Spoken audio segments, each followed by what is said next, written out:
Salut à tous et bienvenue sur la ferme du mineur. Aujourd'hui on va découvrir ensemble un OS pour miner des cryptos, 100% français et en plus de ça gratuit. Donc on va voir ensemble dans cette vidéo un petit tutoriel pour découvrir Easy Mining.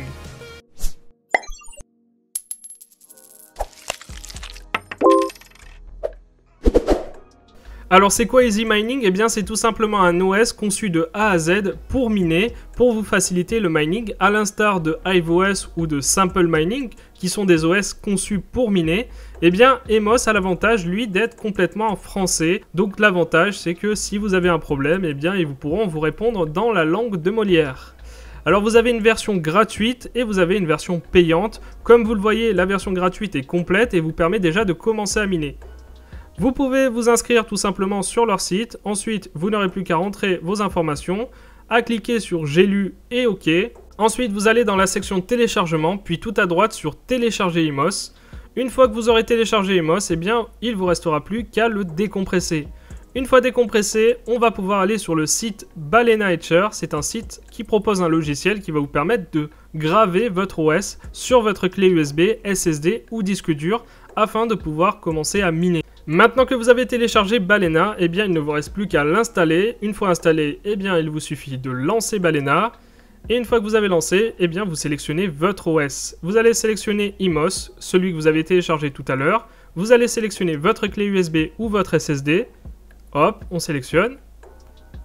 Ensuite, on va tout simplement faire Flash. Et là, c'est parti. Ça va durer quelques minutes. Et ensuite, on pourra continuer ce tuto.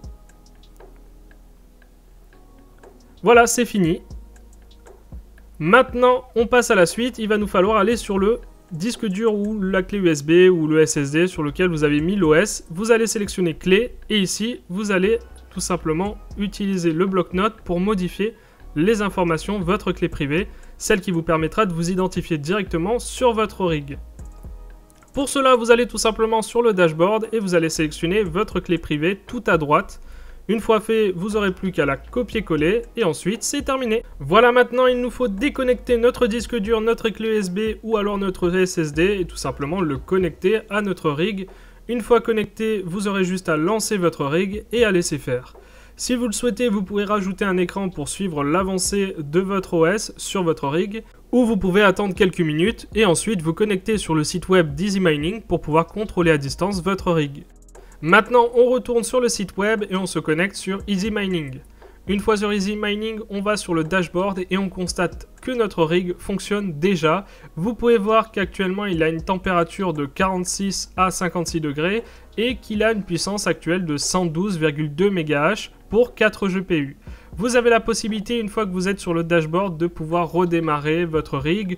N'oubliez pas de créer votre propre template car actuellement vous minez pour le développeur. On va voir après comment créer son propre template. Vous pourrez aussi le mettre en veille, le stopper, le reboot, le mettre à jour, ce que vous voulez. Vous pouvez absolument faire tout ce que vous voulez à partir du dashboard. Si vous voulez avoir plus de détails, vous cliquez directement sur le rig pour avoir la température pour chaque carte, la puissance de calcul pour chaque carte. Et sur la droite, vous pourrez voir sur quel pool vous minez, sur quel logiciel de mining vous minez, et la charge CPU, la RAM, le stockage, et vous aurez la possibilité de paramétrer votre Watchdog Emos. Ce qui va vous avertir si une carte graphique perd de la puissance de calcul, et ainsi, s'il y a 50% de hash rate en moins, eh bien le rig redémarre automatiquement. Dans les options, vous pourrez modifier la mise à jour automatique de votre logiciel de mining, de vos logiciels de mining, de modifier la température max, donc c'est-à-dire qu'à partir de cette température, eh bien, votre rig va se limiter ou s'arrêter. C'est pour protéger votre rig, c'est un peu la commande TTALI sur Claymore par exemple, pour ceux qui connaissent Claymore. Et comme tout OS qui se respecte, eh bien, vous aurez la possibilité de modifier l'overclocking de vos cartes graphiques. Ainsi, vous pourrez modifier l'undervolt core, l'overclocking mémoire ou l'overclocking core. Voilà, le système est très intuitif et plutôt facile à mettre en place, donc c'est plutôt un point positif pour Easy Mining. Vous aurez aussi la possibilité bien entendu d'ajouter votre propre wallet pour recevoir vos paiements et ainsi vous pourrez choisir une multitude de wallets comme par exemple la wallet Bitcoin, Ethereum et j'en passe. Vous avez bien entendu la possibilité de choisir ce que vous souhaitez miner, pour ça vous allez dans Template, ensuite une fois dans Template vous allez dans Nvidia ou AMD suivant vos cartes. Là, vous allez créer votre template. Là, je vais créer Rig 1. Je vais sélectionner le logiciel de mining que je veux utiliser. Donc, je vais utiliser Claymore pour miner de l'Ethereum. Je choisis le nom de la pool. Je donne un nom au hasard, donc NanoPool. je le fais pour moi, je sélectionne. Ensuite, ici, je marque tout simplement l'adresse de la pool. Donc là, il est déjà présélectionné Crux Pool parce que tout simplement, Easy Mining a un partenariat avec cette pool.